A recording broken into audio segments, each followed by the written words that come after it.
one decision, one negotiation, one little word. Picture this.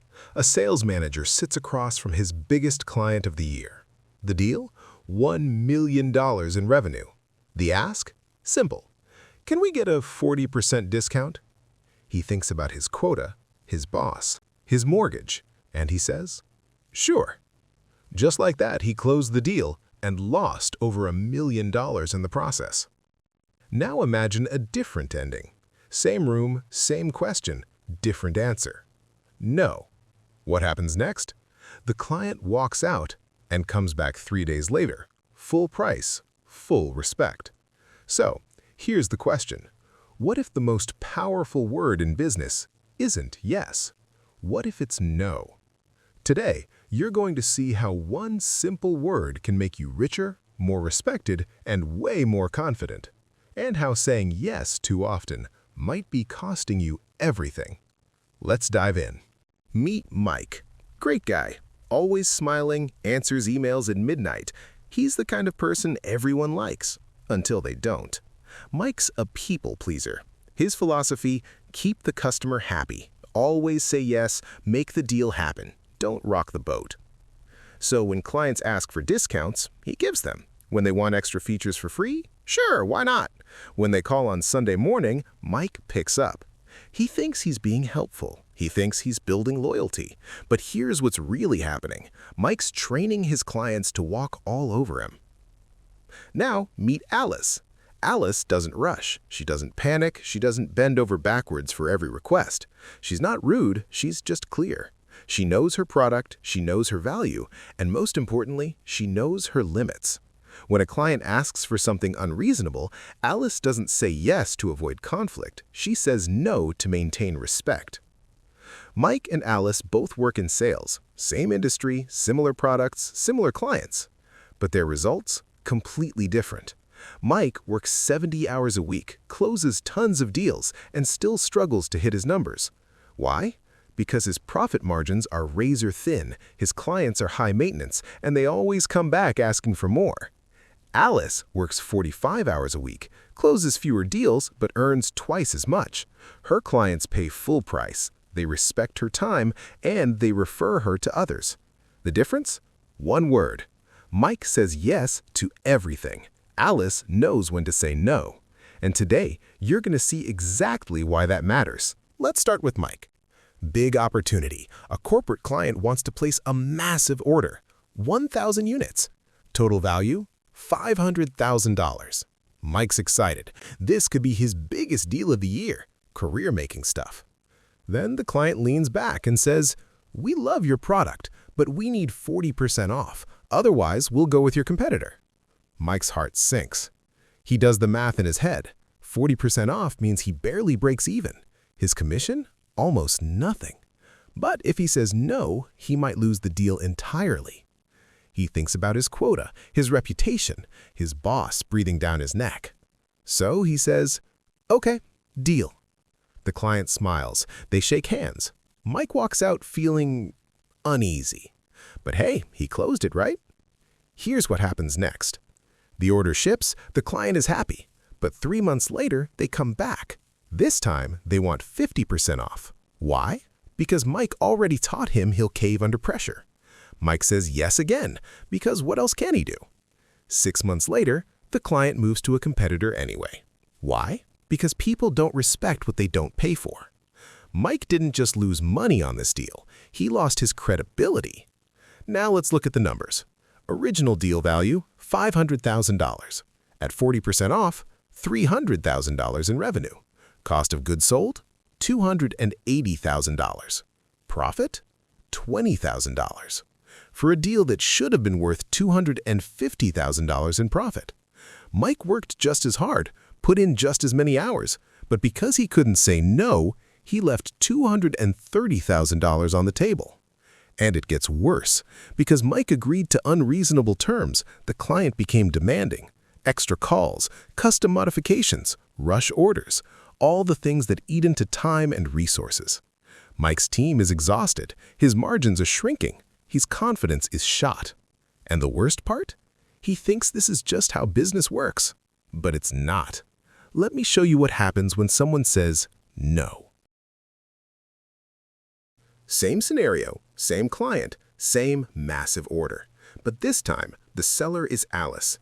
The client says, "We need 40% off or we're walking." Alice doesn't blink. She takes a breath, and she says no. The room goes quiet. The client looks surprised. They're used to people caving, but Alice continues calmly. "I understand you're looking for the best value, but our pricing reflects the quality and service we provide. What I can offer is this: 10% discount if you pay up front in full, priority customer support for the first year, extended warranty at no extra cost." She pauses. "That's the best package I can put together while maintaining the value you deserve." The client frowns.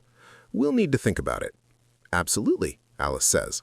"Take your time. If you have questions, I'm here." They leave. Mike, watching from across the office, thinks, "She just blew it." 1 week passes. The client calls back.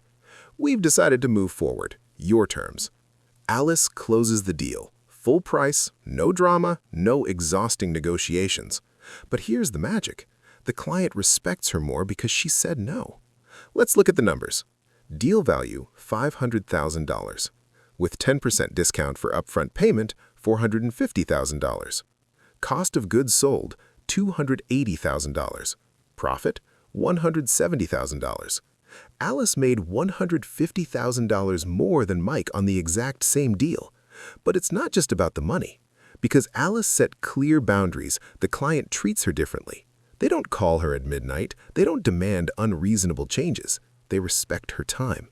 And 6 months later, they place another order. Same terms, no negotiation. Why? Because Alice trained them to respect her value.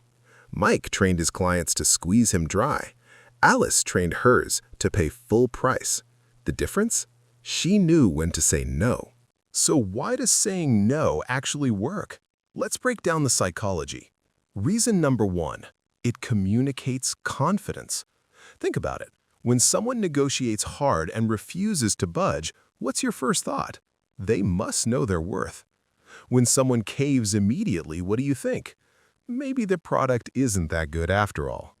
Saying no tells people you believe in what you're selling, and belief is contagious. Reason number 2, it filters out the wrong clients. Not every customer is a good customer. Some people will drain your time, destroy your margins, and still leave bad reviews. Saying no is like a screening process. The clients who respect boundaries, they're the ones you want. The ones who throw tantrums and threaten to leave, let them go. They'll be someone else's headache. Reason number 3, it creates scarcity. Here's a weird truth about human psychology. We want what we can't have. When you say yes to everything, your product feels cheap, accessible, disposable. When you say no, suddenly it feels exclusive, valuable, worth fighting for. Think about luxury brands. Do they offer 40% off to anyone who asks? Never. That's precisely why people line up to pay full price. Reason number 4, it earns long-term respect. Short-term, saying yes feels good. You avoid conflict, you make people happy. But long-term, you become a doormat. Saying no might create tension in the moment, but it builds respect over time. People know you have standards. They know you can't be pushed around.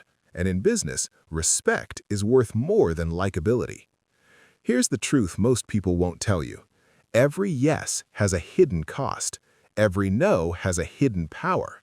When you say yes to the wrong things, you're actually saying no to the right opportunities. When you say no strategically, you're saying yes to respect, profitability, and control. The question isn't whether you should say no more often. The question is, why aren't you already? Let me show you 3 quick stories that prove this works in real life. Story 1. The freelancer. Sarah's a graphic designer. Talented, hardworking, broke. Why? Because every time someone asks for free work for exposure, she says yes. Design our logo and we'll tell everyone about you. She does it, they ghost her. Create some social media graphics, it'll be great for your portfolio. She does it, no referrals, no payment. One day, she's venting to a mentor who asks, "Why do you keep saying yes?" Sarah thinks about it. I guess I'm scared of losing opportunities? The mentor says, you're not losing opportunities, you're giving them away.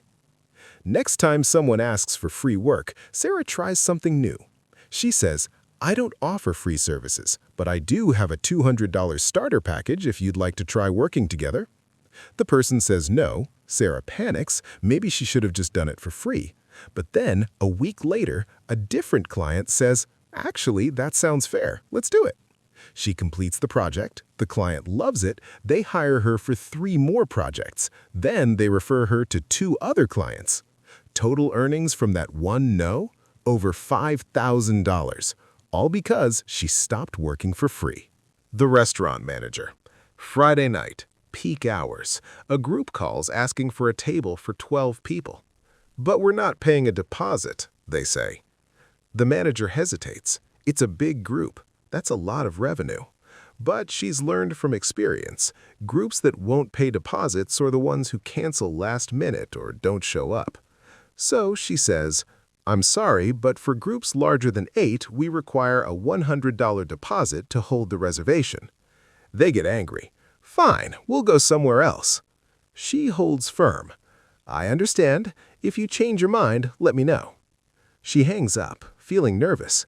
Did she just lose $1,200 in revenue? That night, a walk-in party of 10 shows up. No reservation. They order appetizers, entrees, drinks, dessert. Total bill? $2,800. If she'd held the table for the group that refused a deposit, she would have missed this opportunity. Saying no kept the door open for something better. Story number 3. The HR Director. A startup is hiring for a key position. They find the perfect candidate, smart, experienced, exactly what they need. But during negotiations, the candidate says, I'll only accept if I can work 100% remote and you match my current salary of $150,000. The company's budget? $110,000. And they need someone in office at least 3 days a week. The HR director wants to make it work, but the CEO says, if we bend our structure for one person, we set a bad precedent. So they say no. They explain, we love your background, but we need someone who aligns with our hybrid model. Here's what we can offer. $115,000, hybrid schedule, and flexible hours. The candidate walks. The team is disappointed, but they keep searching. 2 weeks later, they find someone even better, same skills, better culture fit, accepts the offer happily. 5 years later, that hire is still with the company, a top performer, a culture carrier. If they'd said yes to the first candidate, they would have created resentment, set a bad precedent, and possibly lost them anyway after 6 months. Sometimes no isn't rejection, it's protection. Remember Mike? He's been thinking a lot lately about all those discounts, all those late nights, all those clients who left anyway. Then one day, it happens again. A client emails, we need to renegotiate. Drop your price by 30% or we're moving to your competitor. Mike's finger hovers over the keyboard. His instinct? Sure, let's figure something out. But he pauses. He thinks about Alice. He thinks about all the money he's left on the table, all the respect he's lost. He types, I understand you're looking for cost savings. However, our pricing reflects the quality and service you've received. We're not able to reduce our rates, but I'm happy to discuss ways to add more value within the current structure. He hits send. His heart races. Did he just blow it? The client replies, we'll have to consider other options.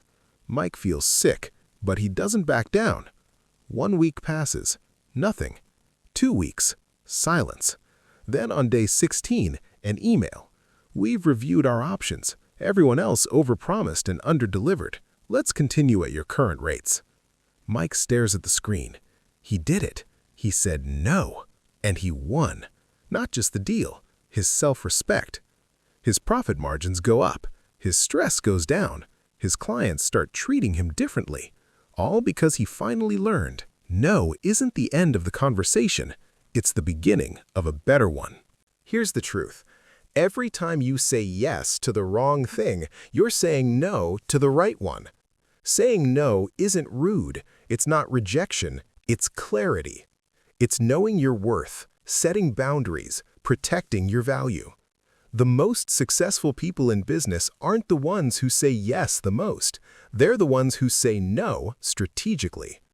So here's your homework. This week, say no to one thing that doesn't serve you. A bad deal, an unreasonable request, a client who doesn't respect your time. Say it confidently, say it clearly, and watch what happens. Because sometimes the smallest word has the biggest impact. No.